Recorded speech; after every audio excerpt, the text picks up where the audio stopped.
हम जीवन में जो भी निर्णय लेते हैं वो हमारे जीवन को प्रभावित अवश्य करते हैं। मैंने आज से करीब 13-14 वर्ष पूर्व एक निर्णय लिया था कि मैं अपने जीवन में अपनी निश्चित आय के अलावा जो भी धनराशि कहीं से भी प्राप्त करूँगा तो मैं उसके बदले केवल और केवल पुस्तकें खरीदूंगा।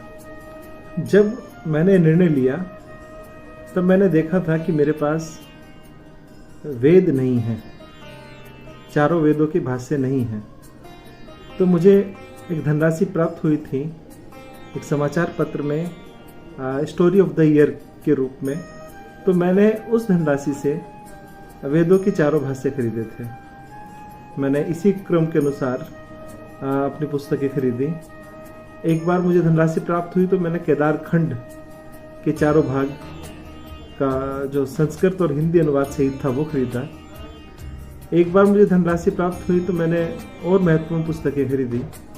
और इस बार मुझे रेडियो स्टेशन से जब कविता पाठ की धनराशि मुझे प्राप्त हुई तो मेरा जो शोध चल रहा था महर्षि वाल्मीकि कृत रामायण पर, तो मेरे पास में पिताजी की रखी हुई टीका थी, उसी के आधार पर मैं शोध कर रहा था जो गीता प्रेस गोरखपुर से प्रकाशित है।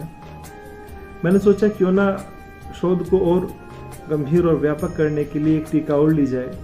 तो मैंने इस बार खेमराज कृष्णदास प्रकाशन की टीका मंगाई और वो टीका बहुत ही अच्छी रही।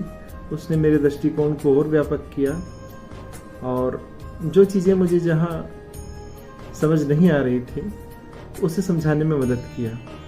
तो इस प्रकार मैं पाता हूँ कि पुस्तकों ने न केवल मेरे पुस्तकालय को समृद्ध किया बल्कि उनसे प्राप्त ज्ञान ने मेरे दृष्टियों को बदलने का काम किया, जो अनवरत रूप से आज भी जारी है। मैं आज भी उनसे कुछ न कुछ सीखता हूँ और अपने कार्यों को बेहतर करने का प्रयास करता हूँ। तो इस प्रकार हम कोई भी निर्णय लेकर अपने दृष्टिकोण को बदल सकते हैं। तो मैंने इस रूप से ये संकल्प लिया और इस संकल्प ने मुझे बहुत कुछ दिया।